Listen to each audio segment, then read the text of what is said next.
feeling really good to know that I feature in the top 2% of the world scientists, and that's a big accomplishment for me.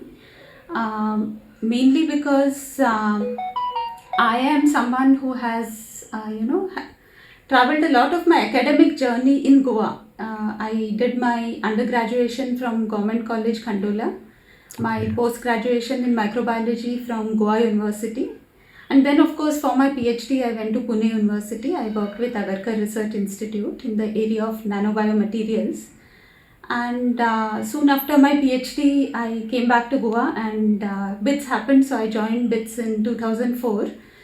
And since then, from that time, I have initiated research in the same area of nanobiotechnology.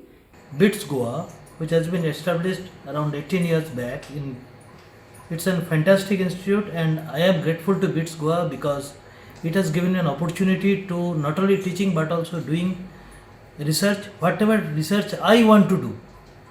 So, as a result, that my interest was in the working in the nanomaterials, nanotechnology.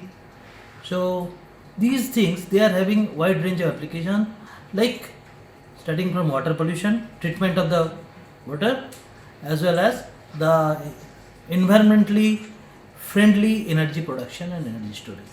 That's how I want to I try to contribute in the society.